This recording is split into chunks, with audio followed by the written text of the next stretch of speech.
So today's a great day for doing some yard work, and maybe you plan on doing so after Mass.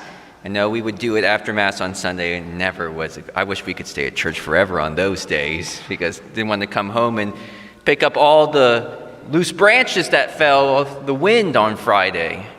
And we have here two different branches. We have one it's pretty bare, it's very dry, and probably easy to break. I think so. There we go. It is. It's pretty dry.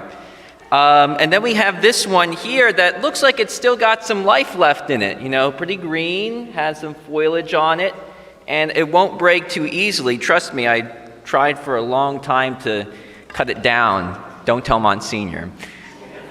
So I show these two different branches because they're actually not that different, because they're both going to die. Because they're both off the tree. And the tree gives life, and any branch that's not on the tree is going to die. And the theme I've been preaching on for Easter is trying to preach against or shed some light on this rumor that you just have to be a good person to get to heaven. And that's not true. Because without God, we can't do anything. It's this rumor that thinks, I don't need God, I just need to go about and do nice things. And it's good to be a good person, not trying to start that at all. But as we hear Jesus say pretty plainly, without me, you can do nothing. Now, you can do a little bit. Now, you can do some good things. Can do nothing if you don't remain in me. And it's not even good enough to just acknowledge God and He's there, I believe He's there, and then just do my own thing. And when necessary, to bring God in, because it's like a branch that lies next to the tree. It's still going to die even though it's close to the tree.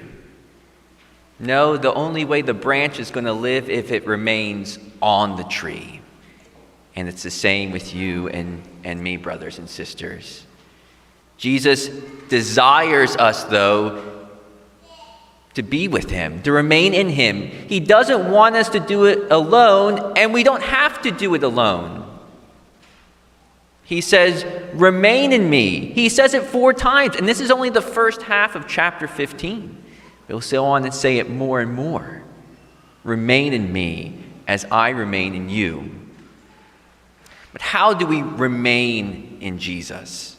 How do we keep ourselves, the branches of God, on the tree? Well, John, again, in his first letter, our second reading, tells us how. Believe in Jesus Christ and love as He has commanded us. So believe in Jesus Christ. More than just acknowledging that He's there as you go about your day, no, but abandon yourself to His care. And part of that is giving that time for prayer. I know I must sound like a broken record and saying pray, pray, pray, but that's how we stay on. Coming to Mass every Sunday, receiving communion, is the way that we remain in Him. We continue to nourish from His grace and His life, which is the only way that we'll be able to love, which goes to the second part. Love. Loving as, remember, as John says in the second reading, love as He commanded, which is the cross. This gift of selflessness. Are you able to forgive even when the person doesn't want to be forgiven?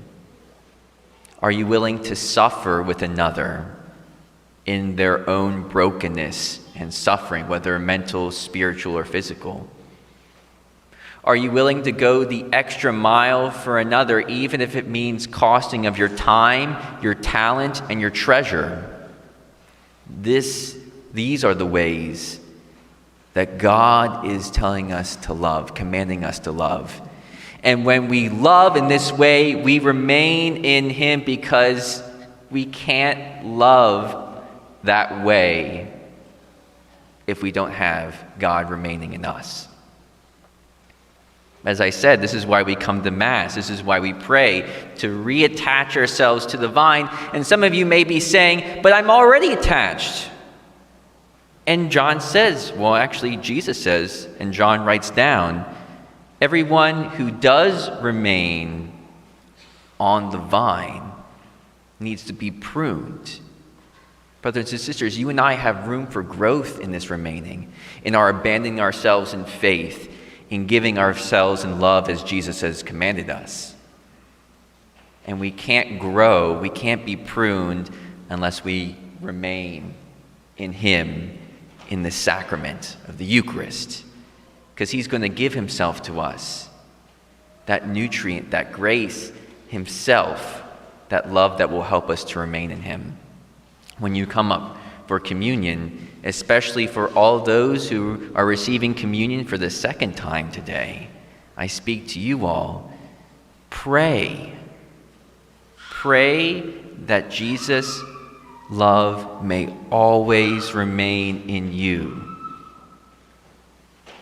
Not that He just may remain with you, but in you, so that you may always believe in Him, trust in Him, go to Him each and every day, and that you may seek to love as He has taught us, so that we may remain in Him now, today, and every day of our lives, and help others to attach themselves to the tree of life, which is Jesus, so that we all may remain in Him. Not branches thrown down to be put into the fire, but no, branches that are fully alive, because that's the glory of God. The glory of God is man and woman fully alive. Accept Jesus' offer to remain in Him and not do this life alone, so that you may remain with Him forever in heaven.